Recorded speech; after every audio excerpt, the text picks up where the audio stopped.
Hi friends, ఇది మంత్రాలయము. నేను ఈ మంత్రాలయం గురించి కొన్ని చిన్న విషయాలని షేర్ చేసుకుందాం అనుకుంటున్నాను.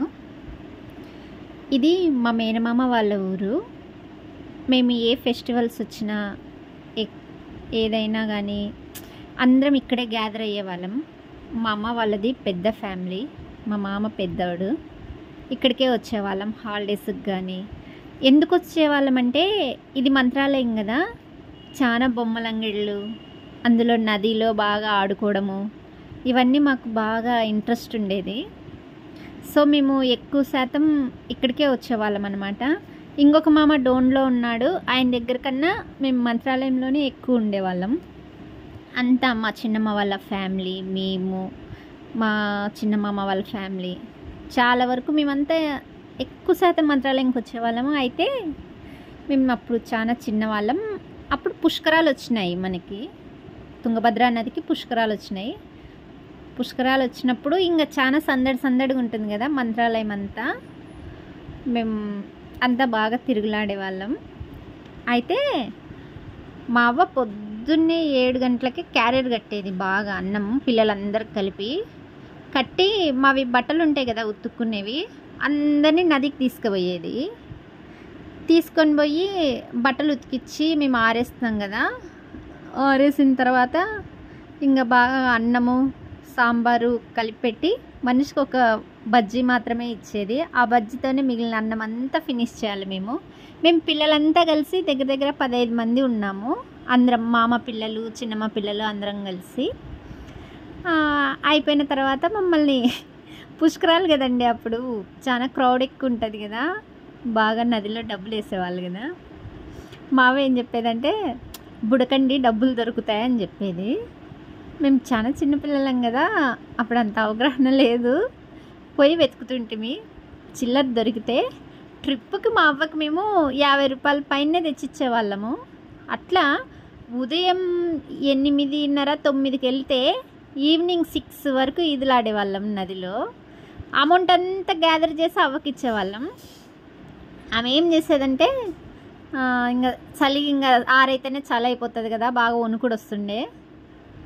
అప్పట్లో రూపాయి కూడా కాదనుకుంటా, ₹1 అనుకుంటా టీ. అందరికీ పిల్లలందరికీ టీ తాపిచ్చేది. వాటికి అయిపోయిందా, ఇంటికి పోతేనే ఇంకా మరుసటి రోజు అట్లా సినిమాకి తీసుకొని పోయేది. ఆ సినిమాలో మాకు ఒక ₹1 ఇచ్చేది కొనుక్కోమని.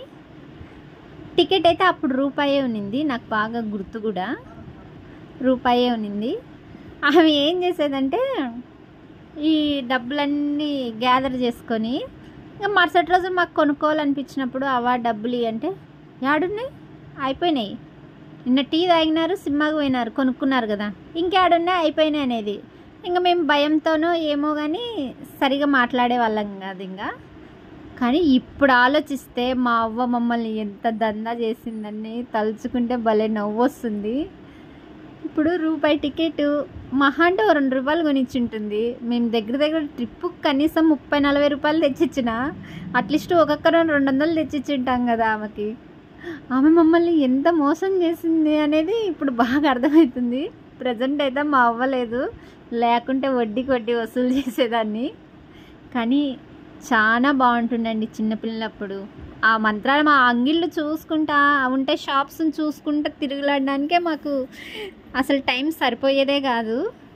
అంటే ఎప్పుడు ఈ గుడి ముందే ఉంటుంటిమి. నేనైతే ఈ గుడిలో భోజనం ఉంటుందండి, అన్నం సాంబారు చాలా టేస్టీగా ఉంటుంది. నేనైతే యాత్రికులలో కలిసిపోయి ఎప్పుడు గుళ్ళోనే తినేదాన్ని.